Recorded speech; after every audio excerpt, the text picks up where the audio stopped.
Everyone, welcome to skill Veda class 12 mass media studies code 835 का unit number 4 का chapter number 5 internet मैं आज cover करूंगी इस वीडियो में। अगर आपके पास पीडीएफ बुक है तो उसको लेके बैठो, क्योंकि लाइन टू लाइन एक्सप्लेन करूंगी और साथ में रेफरेंस के लिए आपके पास पीडीएफ होना चाहिए। तो मेरे पास मास मीडिया का चैप्टर नंबर 5 का प्रिंट आउट मैंने निकाला है। ये सीबीएसई का मटीरियल है। सीबीएसई की वेबसाइट पे आपको स्किल का मास मीडिया का सिलेबस आराम से मिल जाएगा। मैं वीडियो डिस्क्रिप्शन में लिंक भी डालूंगी। ठीक है, चलिए स्टार्ट करते हैं। Chapter number 5 internet. तो यहां पर बताया गया है कि इंटरनेट में अगर आपको वेबसाइट लॉन्च करनी है तो उसके लिए की मतलब मुख्य लोगों के मेन कॉन्ट्रीब्यूशंस क्या होते हैं या क्रिएटिव कॉन्ट्रीब्यूशंस क्या होते हैं। ठीक है, तो सबसे पहले पेज में एक ये बना हुआ है, एक डायग्राम सा बना हुआ है। इस डायग्राम में लिखा है contributions made by writer, conceptualizer, editor and designer. मतलब राइटर क्या कॉन्ट्रीब्यूशन होता है, कंसेप्चुअलाइजर का क्या कॉन्ट्रीब्यूशन होता है, एडिटर क्या काम करता है और डिजाइनर क्या काम करता है। ठीक है, लेकिन सबसे पहले चैप्टर में बताया है कि रोल ऑफ कंसेप्चुअलाइजर क्या है, कंसेप्चुअलाइजर का क्या काम रहता है इन वेबसाइट डिजाइन। तो चलो पढ़ते हैं। Any website is the net result of the combined efforts of the team of writer, conceptualizer, editor and designer। मतलब कोई भी साइट अगर आपको लॉन्च करनी है तो उसमें आपको 4 लोगों का मेन जो कंट्रीब्यूशन है वो देखने को मिलेगा। राइटर का, कंसेप्चुअलाइजर का, एडिटर का और डिजाइनर का। सबसे पहले समझते हैं रोल ऑफ कंसेप्चुअलाइजर। कंसेप्चुअलाइजर का रोल क्या होता है। कंसेप्चुअलाइजर जो व्यक्ति है ना, उसका मतलब आप समझ लो, कंसेप्चुअलाइजर मतलब कॉन्सेप्ट बनाने वाला, जो थिंकिंग करेगा, जो ये सोचेगा कि भाई साइट बनानी है तो क्यों बनानी, किस लिए बनानी है, और सारा थॉट प्रोसेस उसमें लगाएगा। तो यहां पर रोल ऑफ कंसेप्चुअलाइजर दिया हुआ है। पहला, इन्वेंटिंग और कंट्राइविंग एन आइडिया। इन्वेंट, किसी भी आइडिया को इन्वेंट करना है या किसी भी आइडिया को रिसीव करना है या उसको थॉट प्रोसेस में लाना है तो वो काम किसका रहेगा, कंसेप्चुअलाइजर का। और explanation and formulating it mentally अगर आपको फॉर्मुलेट करना है कि साइट मेरी कैसी दिखनी चाहिए तो किसका काम है, कंसेप्चुअलाइजर का। सेकंड काम है क्रिएटिंग समथिंग बाय थिंकिंग। जब आप कुछ सोच करके क्रिएट करते हो ना, साइट को लॉन्च करने से पहले स्टूडेंट्स, पहले आप सोचोगे नहीं कि साइट कैसे बनानी है। जब तक थॉट प्रोसेस प्रॉपर नहीं होगा तब तक साइट बनाओगे कैसे, तो कंसेप्चुअलाइज कर रहे हो ना एक तरीके से। तीसरा है क्रिएटिंग आइडियाज और actions intended to deal with a problem और सिचुएशन। अगर आपको किसी भी प्रॉब्लम से डील करना है, उसके लिए अगर आपको आइडिया क्रिएट करना है या आप एक्शंस क्रिएट कर रहे हो तो भी आप कंसेप्चुअलाइजर हो। फोर्थ पॉइंट लिखा है coming up with ways of conceiving and completing the idea. Idea को पहले कंसीव करना, मतलब पहले उसको रियलिटी में लेकर के आना और फिर उसको पूरा भी करना, उसे कंप्लीट भी करना, किसका काम रहता है, कंसेप्चुअलाइजर का काम रहता है। तो ये 4 फंक्शंस आ जाएंगे पेपर में, रोल ऑफ कंसेप्चुअलाइजर, तो आपको याद होने चाहिए पॉइंट वाइज। अब आगे देखो, as we can see from the definition, conceptualization is basically creating something by thinking it. किसी भी चीज को क्रिएट करना सोच के, जैसे वीडियो बना रही तो पहले सोचा ना कि वीडियो में क्या बनाना है, उसके बाद बनाया उसको, तो एक तरीके से कंसेप्चुअलाइजर का काम हो रहा है। उसी प्रकार से यहाँ पे देखो, वेबसाइट स्टार्ट करने से पहले आपके पास एक आइडिया या मेंटल पिक्चर होना चाहिए, मतलब दिमाग में क्लियर होना चाहिए कि साइट बना क्यों रहा हूं या बना क्यों रही हूं। ठीक है, यहां पर लिखा है अगले पेज पे कि कोई भी चीज आप जब स्टार्ट करते हो ना, सबसे पहले चाहिए होता है आइडिया। क्या चाहिए होता है, आइडिया। इवन द कंप्यूटर और laptop that you are busy working, मतलब जिस लैपटॉप या कंप्यूटर पे आप देख रहे हो या काम कर रहे हो वो भी किसी और का आइडिया है, वो भी किसी और का कॉन्सेप्ट है। तो इसका मतलब कोई ना कोई तो उसको आइडिएट कर रहा है, आइडिएशन कर रहा है उसका। Most people make the mistake of building an initial web presence before they have really thought it through. इस सेंटेंस का मतलब क्या है कि ज्यादातर लोग क्या करते हैं, गलती करते हैं, वेब प्रेजेंस बनाने से पहले सोचते ही नहीं कि साइट बनानी कैसे। तो सोचोगे तभी तो अच्छी बनाओगे site. That mistake then tends to linger. Linger मतलब ये जो मिस्टेक है ये बार बार फिर कंटिन्यू चलती रहती है। क्यों? क्योंकि एस्टैब्लिश्ड वेबसाइट जो होती है वो चेंज नहीं हो पाती, ना वो यूजर के हिसाब से अकोमोडेट हो पाती, क्योंकि आपने एक बार उसको बना दिया उसके बाद चेंजेस उसमें लाना, पूरी तरीके से चेंजेस लाना मुश्किल हो जाता है। Most people end up making the problem worse by building out an ineffective website rather than starting from scratch। लोग स्क्रैच से स्टार्ट नहीं करते, बस बनाने में लग जाते हैं वेबसाइट और बन जाती है वो इनएफेक्टिव वेबसाइट। कैसे बन जाती है, इनएफेक्टिव, मतलब जो इतनी इफेक्टिव नहीं है, जो यूजर के लिए काम की नहीं है। An effective website needs to be well thought out before construction begins। Website को कंस्ट्रक्ट करने से पहले अच्छे से आप उसको सोचोगे, थॉट लगाओगे उसमें। You really have to take some time with a pad of paper, मतलब आपको पहले पेन पेपर पर बैठना पड़ेगा कि बेसिक कॉन्सेप्ट क्या होगा मेरा साइट बनाने से पहले। The underlying moniker for today's internet is to go an inch wide and mile deep. यहाँ पे लिखा हुआ है कि आप जब साइट बना रहे हो ना तो यूजर की नैरो नीड्स को ध्यान में रख के साइट बनाओ। ये नहीं कि एक साइट पे सब कुछ भर दिया, तो उसमें क्या होता है, यूजर जो है कंफ्यूज हो जाता है कि मैं इसके पास आऊं क्यों, मतलब एग्जैक्टली मुझे इसकी साइट पे मिलेगा क्या। लेकिन अगर नैरो टॉपिक होगा ना, अगर एक नीश में आप काम कर रहे हो, एक स्पेसिफिक टॉपिक पे आपने साइट बनाई हुई है, जैसे गेमिंग का चैनल है या गेमिंग की वेबसाइट बना रहे हो, तो उसमें गेमिंग के बारे में होना चाहिए। उसमें आप फिर टी शर्ट भी बेचने लग जाओ, कैप भी बेचने लग जाओ, आप कुछ और स्नीकर भी बेचने लग जाओ, तो फिर that's not what the intent is. इसीलिए नीश ऑडियंस होना जरूरी है, नीश टॉपिक होना जरूरी है, नैरो टॉपिक होना जरूरी है। अब यहाँ पे लिखा है कि आपको पहले थोड़ा टाइम देना पड़ेगा, ब्रेनस्टॉर्मिंग करनी पड़ेगी। ब्रेनस्टॉर्मिंग मतलब अपनी टीम के साथ बैठ के पहले सोचना पड़ेगा साइट पे मुझे लिखना क्या है या उसमें मुझे बनाना क्या है, उसमें कौन कौन से मेन एलिमेंट्स होने चाहिए और किस तरीके से हर एलिमेंट मेरी वेबसाइट पे बिजनेस में कंट्रीब्यूट करेगा। क्या करेगा? बिजनेस में कंट्रीब्यूट। तो पहले सारे एलिमेंट समझने जरूरी है कि वेबसाइट पे जितने भी एलिमेंट है वो आपके बिजनेस के लिए कैसे कंट्रीब्यूट कर रहा है। अगर कोई भी एलिमेंट फालतू है, बेकार का है, बिना काम का है, जो आपकी वेबसाइट पे है, इसका मतलब आपने उस वेबसाइट के बारे में ढंग से सोचा नहीं और यूजर जब आपकी वेबसाइट पे जाएगा तो वो बोलेगा क्या यू वेस्ट ऑफ टाइम है, मुझे यहाँ से हटा दो, मुझे इस वेबसाइट से कुछ भी नहीं लेना है। इसीलिए हमें पहले से ब्रेनस्टॉर्मिंग करनी जरूरी है, पहले से हमारा थॉट प्रोसेस जो है वो क्लियर होना जरूरी है before constructing a website. Clear हो गया? यूजर जो है ना आज के जमाने में कस्टमाइज चीजों के पीछे भागता है। अगर उसके पास उसको कुछ कस्टमाइज चाहिए, नैरो डाउन टॉपिक चाहिए ना, कोई नैरो सर्च करनी है, तभी वो आपके पास आएगा। सब चीजें आप बेचना शुरू कर दोगे अपनी वेबसाइट पे तो फिर कोई नहीं आता। ठीक, अब आगे देखो, when someone visits your website they need to understand what your website offers and they need to understand it quickly। मतलब आपकी साइट पे कोई आएगा तो उसको जल्दी से पहले 5 सेकंड में समझ में आ जाना चाहिए कि इसकी साइट पे ये मिलता है, मतलब इसकी दुकान पे ये प्रोडक्ट अवेलेबल है। अगर आपकी वेबसाइट पे लैंड करने के बाद भी उसको समझ ही नहीं आ रहा कि इस वेबसाइट में है क्या या मुझे खरीदना क्या या इसमें क्या प्रोडक्ट भेज रहे हो, इसका मतलब साइट आपकी अच्छी नहीं बनी हुई है। होम पेज के ऊपर होती है पोजिशनिंग स्टेटमेंट, यानी कि एक बारी में आप यूजर को बता दोगे कि मेरी वेबसाइट पे ये चीज मिलती है या मैं ये चीज सेल करता हूं या सेल करती हूं। ठीक है, तो ये 15 से 25 वर्ड की पोजीशनिंग स्टेटमेंट होनी चाहिए जिसमें आप डिस्क्राइब करते हो कि आप एग्जैक्टली काम क्या करते हो। This positioning statement should be keyword rich. ये जो पोजीशनिंग स्टेटमेंट आप अपनी वेबसाइट या होम पेज पे डालोगे इसमें कीवर्ड रिच होना चाहिए। रिच मतलब कीवर्ड से भरा हुआ, मतलब सारे इंपॉर्टेंट कीवर्ड होम पेज के ऊपर पोजीशनिंग स्टेटमेंट के अंदर होने चाहिए। कीवर्ड लिख के आना पेपर में। And should be included in your meta tags as well. और जो वेबसाइट के मेटा टैग होते हैं ना जिससे सब सर्च होता है, उसके अंदर भी सारे कीवर्ड होने चाहिए जो आपने साइट के अंदर डाल रखे हैं या आपने सोच रखे हैं अपनी वेबसाइट के लिए। In fact, that positioning statement along with a list of keywords should be close at hand whenever you add anything to your site। मतलब साइट में आप जब भी कुछ ऐड कर रहे हो तो आपके पास एक अलग से लिस्ट बनी होनी चाहिए कि मेरी साइट के लिए ना ये स्पेसिफिक 25 कीवर्ड है जो मुझे हर पेज पे डालने हैं या कहीं ना कहीं मुझे उसको ऐड करना ही करना है। कल को आप कोई नया एलिमेंट भी डालो वेबसाइट के अंदर तो आपके पास वो लिस्ट ऑफ कीवर्ड जो है रेडी होने चाहिए, क्योंकि कीवर्ड मिस आउट करोगे तो फिर Your list of keywords might be the most important resource when building your website। आपका जो लिस्ट ऑफ कीवर्ड है वो सबसे इंपॉर्टेंट रिसोर्स होगा। बिल्कुल भाई, रिसोर्स तो होगा ही। आगे देखो, you can quickly get your list together by stealing the meta tags from competitor sites। Competitor मतलब आपके बिजनेस के जो कंपेटिटर है आप उनके टैग उठा लो, उनके जो मेटा टैग्स है वहां से उनसे इंस्पायर हो जाओ या उनके मेटा टैग से थोड़ा सा इंस्पिरेशन लेके अपने साइट में उसको जोड़ लो। ये आप कर सकते हो। और ये हम कैसे कर सकते हैं, इसके लिए ना यहाँ पे 3 चीजें दी गई है, ये इंपॉर्टेंट है। Overture keyword selector tool, Overture keyword selector tool पहला, दूसरा गूगल कीवर्ड और तीसरा wordtracker.com। ये तीनों चीजें कीवर्ड के लिए इंपॉर्टेंट है, ये तीनों आप याद करके जाओगे, overture keyword, Google keyword tool और wordtracker.com। ठीक है, between other critical prerequisite for building your site is to map out your menu of products और सर्विसेज अहेड ऑफ टाइम। मतलब समय से पहले अपनी जो भी आपका बिजनेस है उसके प्रोडक्ट एंड सर्विसेज है उसका एक मैप बना लो कि मेरे पास टोटल कितने प्रोडक्ट है और मेरे पास टोटल कितने सर्विस हैं, और प्यार से उनको जो है प्लेस कर दो ताकि बाद में कंफ्यूजन ना हो कि यार इसमें ये प्रोडक्ट भी ऐड कर रहा था, ये सर्विस भी ऐड करनी थी, अरे मैं भूल गई। तो पहले से आपको इसको डिसाइड करना है। Before you even begin, you need to know what you are selling and all the different packages visitors can choose from। अब साइट के अंदर ना अलग अलग पैकेज भी होने चाहिए। ये नहीं कि कस्टमर को एक ही चीज दिख रही है, एक ही प्रोडक्ट दिख रहा है और एक ही पैकेज दिख रहा है। आप आज के जमाने में अगर कोई ब्रॉडबैंड कनेक्शन लेते हो या मोबाइल का कनेक्शन भी लेते हो ना, उसमें भी 4 तरह के प्लान आते हैं। इंटरनेट भी लेते हो उसमें भी 4 तरह के प्लान आते हैं, बूस्टर, ये प्लस, वो प्लस, माइनस।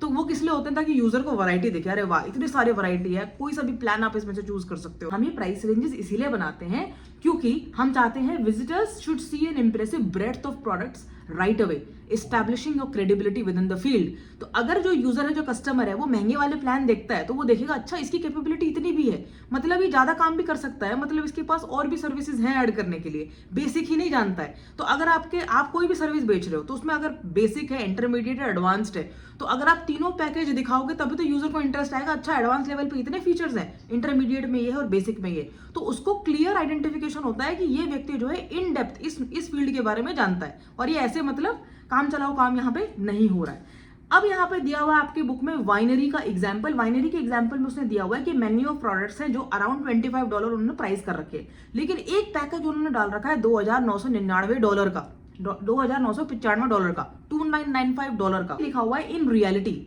मतलब वास्तविकता में द पैकेज में नेवर बी परचेज। ये $2,995 का, वैसे तो कोई वाइन की दुकान में ये नहीं खरीदने वाला, लेकिन ये जो पैकेज डाल रखा है नापा काउंटी वाला, जिसमें आप 3 डे रिट्रीट आपको मिलेगा, इससे क्या होगा, लोग विजिटर्स को ये पता चलेगा कि एक पैरेलल वर्ल्ड भी एग्जिस्ट करता है। मतलब कुछ ऐसे कस्टमर भी होते हैं जो इस $2,995 के पैकेज को खरीदेंगे। इससे ये भी पता चलता है कि आपके बिजनेस कितना ज्यादा डीप है। क्या जाता है आपका वेब डिजाइनर।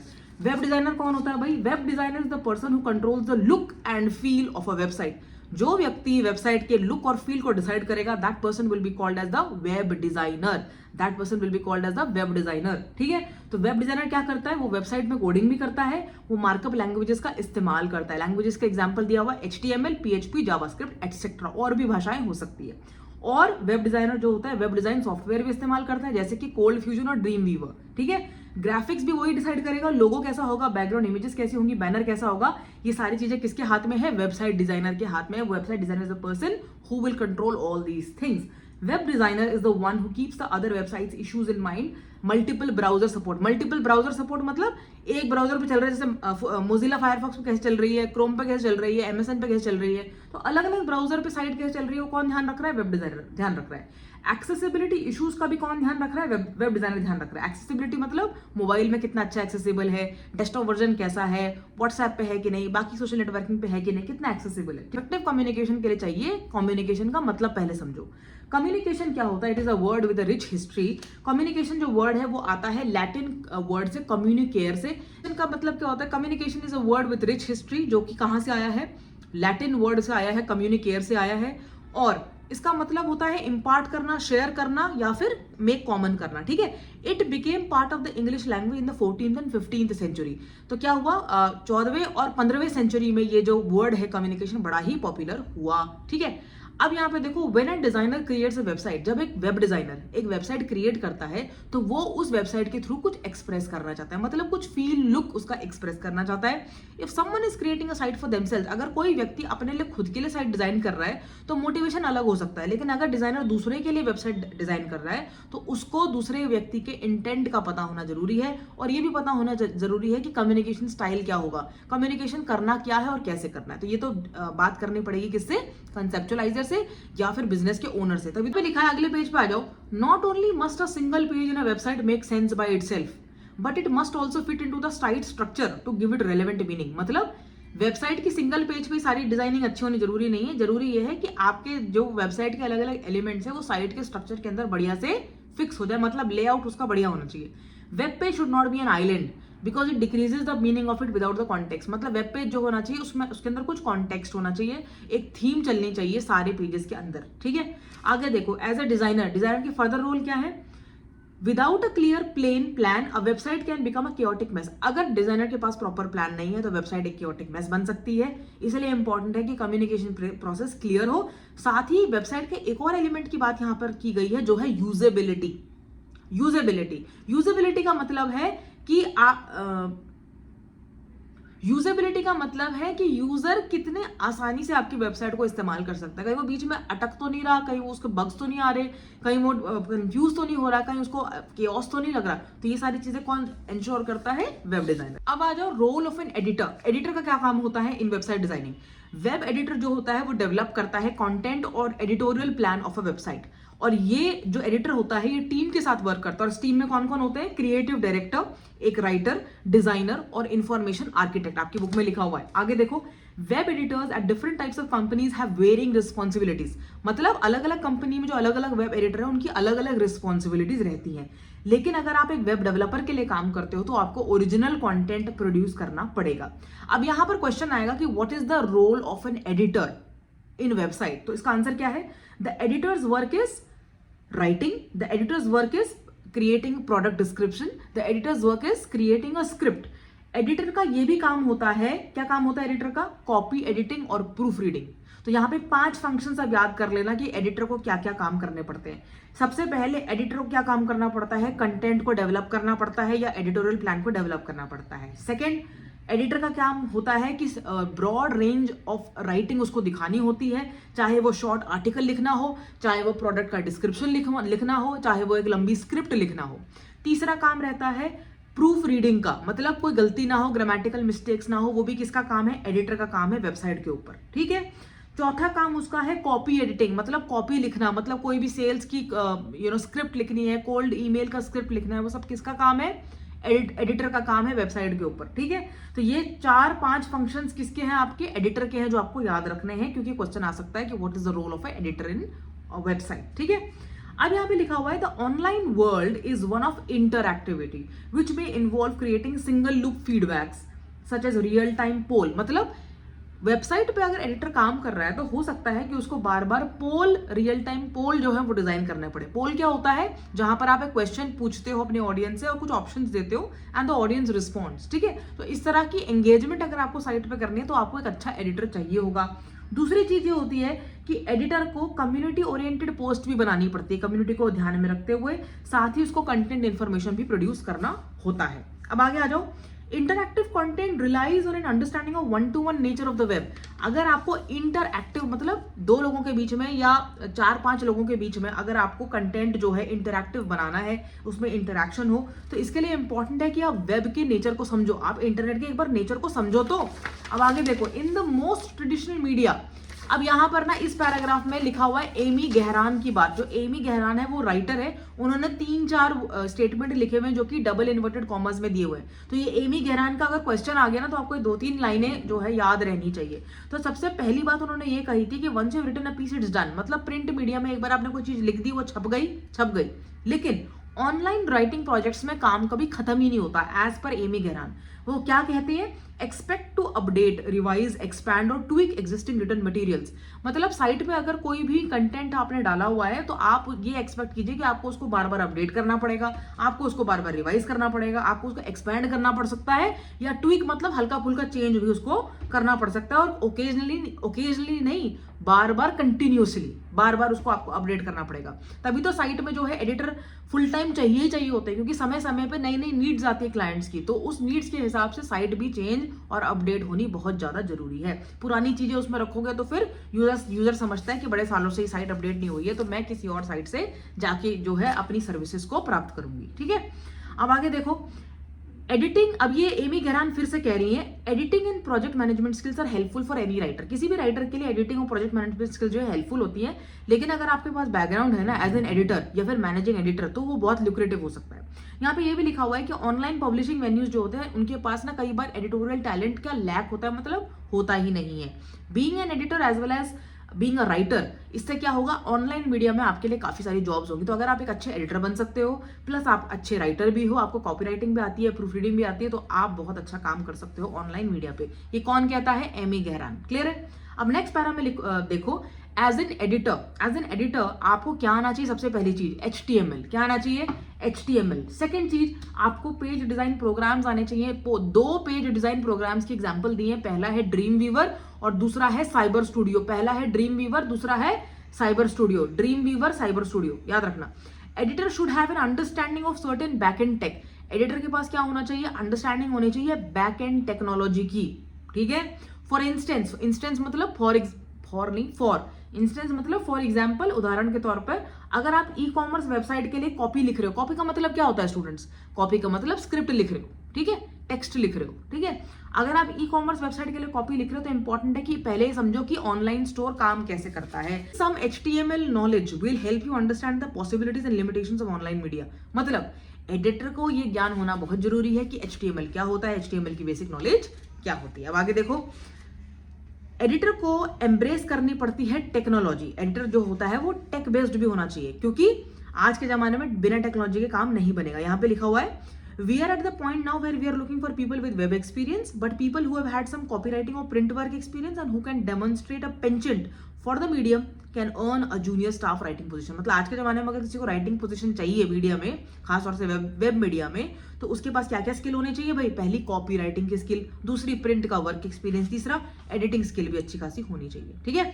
तो ये सारी चीजें में आपका आ गया role of an editor. Editor क्या क्या काम करता है, एडिटर के आसपास क्या क्या चीजें उसके आसपास होती रहती है। अब यहाँ पे 2 क्वेश्चन दिए गए। Facebook wants to hire you, suppose question है, फेसबुक आपको हायर करना चाहता है और उसने बोला है कि भाई उसकी वेबसाइट पे कुछ चेंजेस करके लाओ, तो आप किस तरह के चेंजेस सजेस्ट करोगे? तो खुद जाओ फेसबुक वेबसाइट पे और उसको एनालाइज करो। अगर आपको खुद भी लगता है कुछ चेंजेस की रिक्वायरमेंट है तो फिर आप मतलब इस क्वेश्चन का आप आंसर जो है दे सकते हो। दूसरा क्वेश्चन यहाँ पे लिखा है name a website of your choice, मतलब आप अपनी पसंद की कोई भी वेबसाइट को नेम करो जिसके अंदर आप कुछ चेंजेस चाहते हो और किस तरह के चेंजेस आप उसमें चाहते हो वो भी आप सोचो। तो इससे क्या होगा, आपका दिमाग जो ओपन होगा, आप एडिटर की तरह सोचना शुरू करोगे, आप ये एनालाइज करना शुरू करोगे कि साइट के अंदर किस किस तरह के एलिमेंट्स होते हैं। अब लास्ट आ गया रोल ऑफ राइटर। अब लास्ट आ जाओ रोल ऑफ अ राइटर में। अब जो राइटर होता है, राइटर मतलब कंटेंट राइटर, वो क्या काम करता है वेबसाइट के लिए वो हम समझ लेते हैं। सबसे पहले लिखा है readers on the web are in a hurry to get the information they want. Readers मतलब पढ़ने वाले लोग, उनको हमेशा जल्दी होती है, ज्यादा समय होता नहीं है साइट को बार बार ब्राउज करने का, तो वो बड़ी जल्दी मूव ऑन करना जानते हैं। They don't have the patience for obscure and complex text, उनके पास टाइम नहीं है कि वो लंबे लंबे जो है टेक्स्ट पढ़े आराम से बैठ के वेबसाइट पे, इतना टाइम नहीं है। वो लोग स्क्रॉल, क्योंकि आजकल तो इंस्टाग्राम रील्स यूट्यूब शॉर्ट्स का जमाना है, फटाफट आपको स्क्रॉल करके इन्फॉर्मेशन चाहिए, आप इतनी बड़ी वेबसाइट पढ़ना नहीं चाहते। इसीलिए अच्छे कंटेंट एडिटर्स की या कंटेंट राइटर्स की रिक्वायरमेंट होती है जो अच्छा रेलेवेंट टेक्स्ट लिख सके, जिससे कि यूजर जो है ज्यादा देर तक साइट पे रहे और ज्यादा देर तक जो है आर्टिकल उसमें पढ़ता रहे। तो यहाँ पे लिखा है since there are millions of alternative website in the cyber space, क्योंकि मिलियंस ऑफ वेबसाइट हैं साइबर स्पेस में, जो यूजर है वो फटाफट दूसरी वेबसाइट पे चला जाएगा अगर उसको आपकी साइट पे जो इन्फॉर्मेशन है वो पसंद नहीं आई तो। अब यहाँ पे लिखा है वेबसाइट ओवरसीयर का काम क्या होता है। ओवरसीयर मतलब शब्द बना है, ओवरसी मतलब ऊपर से देखना, सुपरवाइज करना। Website overseer overseas the full process of the web design. जो वेबसाइट को ओवरसीयर होता है वो क्या काम करता है, वेब डिजाइन का पूरा देखता है, कॉपीराइटिंग देखता है, ग्राफिक्स देखता है, एसईओ देखता है, सर्च इंजन ऑप्टिमाइजेशन देखता है। किसकी? इंटरनेट वेबसाइट की। अब देखो वेबसाइट कंटेंट राइटर कौन होता है, define website content writer. Question आएगा, आंसर क्या है? A website content writer is a person who specialises in providing relevant text content to website. अब वेबसाइट कंटेंट राइटर वो व्यक्ति होता है जो कि रेलेवेंट टेक्स्ट को में स्पेशलाइज करता है और रेलेवेंट टेक्स्ट और कंटेंट वेबसाइट के ऊपर डाल सकता है, ठीक है। Their expertise lies in adapting themselves to whatever particular website demands of them to compose. मतलब जो वेबसाइट जो भी चीज कंपोज करना चाहती है, कंटेंट राइटर उसको बेस्ट से बेस्ट कीवर्ड रिच बना के उसको जो है प्रस्तुत कर सकता है, जिससे कि रैंकिंग वाइज भी बढ़िया हो और यूजर को भी वहां पे जो है एंगेज करके रखे। अब आगे लिखा है there is a growing demand for content writer in the net because good. जमाने में कंटेंट राइटर की ग्रोइंग डिमांड इसीलिए है क्योंकि अगर अच्छा कंटेंट वेबसाइट पर है तो वो डायरेक्टली ट्रांसलेट करेगा किसमें, रेवेन्यूज में, यानी कि पैसे में। तो मॉनेटरी फायदा होता है ओनर्स को, इसीलिए वो कंटेंट राइटर को हायर करते हैं। तो इसीलिए आज के जमाने में आप देख लो कंटेंट राइटर का अच्छा खासा पैकेज होता है। अब देखो content that would entice and, अब यहाँ पर एक क्वेश्चन बन रहा है इंपॉर्टेंट। ऑनलाइन एंटरप्रेन्योर्स और owners depend on these writers for two major issues. Paper में आएगा, tell me the two major issues for which owners and entrepreneurs depend on content writers. कौन से वो दो इश्यूज है? पहला issue content that would entice and engage visitors. Visitor मतलब जो विजिट करने आपकी साइट पे आए हैं उसको एक ही बारी में इंटरेस्ट आ जाए, किसमें? वेबसाइट पे, कि वाह। एंगेज विजिटर मतलब विजिटर को एंगेज भी कर पाए, मतलब उसमें कुछ टाइप करे, कुछ उसमें मूवमेंट करे इधर से उधर वेब पेज पे, एक पेज से दूसरे पेज में नेविगेट करे। तो जब चेंजेस करेगा तो ऑब्वियसली उसको वो ज्यादा समय तक जो है साइट पे रहेगा। अब लिखा है so that they stay browsing in the owner's website. This operates on the premise that visitors who stay longer surfing a particular site which offers some sort of product or service will eventually become client customer. मतलब अगर कोई user या customer किसी भी website पे ज्यादा देर तक वहां पे बैठ के सर्फ कर रहा है, वहां पे बैठ के ब्राउज कर रहा है या कर रही है, तो हो सकता है, और मोस्टली क्या होता है, आज नहीं तो कल वो आपका कस्टमर या क्लाइंट बन ही जाएगा। कई बार ऐसा होता है कि आपको कोई टी शर्ट पसंद आ गई, कोई आपको ड्रेस पसंद आ गई, आपने उसको ब्राउज कर रहे हो, बड़ी देर तक सोच रहे हो, देख रहे हो, प्राइस देख रहे हो, उसका साइज देख रहे हो, फिर वापस बाहर आ जा रहे हो, फिर कह रहे हो नहीं मुझे नहीं खरीदनी। लेकिन 2-3 दिन बाद जैसे ही पैसे आपके पास होते हैं आप एकदम से उसको खरीद लेते हो। तो इवेंचुअली जो कंटेंट राइटर है उसने तो अपना काम कर दिया ना, उसने अपना प्रोडक्ट जो है आपको बेच दिया। आज नहीं तो कल आप उसके कस्टमर जो है बन ही गए, क्योंकि आपको वेबसाइट पे कंटेंट बढ़िया लगा था, आपको वेबसाइट पे जो टेक्स्ट था वो अच्छा, ल्यूक्रेटिव, अट्रैक्टिव लगा था। तो इसकी वजह से जो है ओनर एंटरप्रेन्योर जो है कंटेंट राइटर को ढूंढ रहे होते हैं। दूसरा इशू ये होता है कि कंटेंट ऐसा होना चाहिए जो कि कीवर्ड स्मार्ट है। क्या है भाई? Keyword smart. हमें ऐसे राइटर चाहिए, स्मार्ट राइटर, जिनके पास टेक्स्ट के अंदर प्रॉपर कीवर्ड हो, क्योंकि इंटरनेट की दुनिया में कीवर्ड के बिना कुछ नहीं होता। अगर प्रॉपर कीवर्ड जो मुख्य वर्ड है अगर वही मिसिंग है आपके कंटेंट से, तो कौन आएगा आपकी वेबसाइट पे?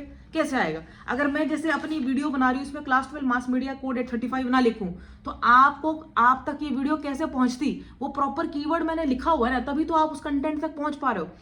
उसी प्रकार से वेबसाइट पर भी अगर आपने प्रॉपर वर्ड जो है अगर लगा रखे साइट के ऊपर, तभी तो जनता आपके पास आएगी। तो यहाँ पर क्या लिखा है कि कंटेंट जो है वो कीवर्ड स्मार्ट होना चाहिए, उसमें सारे कीवर्ड होने चाहिए। मतलब composition must contain relevant keywords और phrases associated with the actual site for better SEO, indexing and ranking. मतलब कॉम्पोजिशन मतलब वो कैसा बना होना चाहिए, कंटेंट ऐसा बना होना चाहिए कि उसके अंदर रेलेवेंट कीवर्ड्स हों, उसके अंदर रेलेवेंट फ्रेजेस हों, और ऐसे फ्रेजेस हों जो यूजर सर्च कर रहा है, जो यूजर टाइप करता है। मतलब जो आप गूगल पे जाके जो आप टाइप करोगे, जो आप उसमें एंटर करोगे, वो चीज आपको पकड़नी है एज अ कीवर्ड, अगर आप एक अच्छा कंटेंट राइटर बनना चाहते हो। तो ये सारे इंटरेस्टिंग काम किसके होते हैं, रोल ऑफ राइटर के। अब आपको ये पूरा चैप्टर नंबर 5 इंटरनेट समझ में आ गया। अब मेरे इस लेक्चर के बाद आपको खुद से कम 3 बार ये चैप्टर पढ़ना है। उसके बाद भी कोई डाउट आएगा या कोई कॉन्सेप्ट नहीं समझ में आया या कोई भी जो टेक्स्ट बुक के बैक क्वेश्चन है नहीं सॉल्व हो पा रहे, प्लीज मुझे कमेंट सेक्शन में जरूर बताओ। ये वीडियो लाइक करो, शेयर करो, सब्सक्राइब करो, और thank you so much for watching and I hope कि मैंने आपको ये चैप्टर अच्छे से समझा दिए। All the very best for your pre board exam, for your board exam. इसी के साथ ये मास मीडिया जो सब्जेक्ट है वो कंप्लीट हो रहा है। मैंने ऑलमोस्ट सारे चैप्टर्स करा दिए हैं। फिर भी अगर आपको लगता है कि कोई ऐसा टॉपिक है जो अभी बच गया है, या आपको लगता है कि नहीं मैडम ये भी बस करा ही दो, तो मुझे जरूर बताना। और तब तक के लिए अपनी प्रिपरेशन जो है नंबर 1 पे रखो। And thank you so much, bye bye.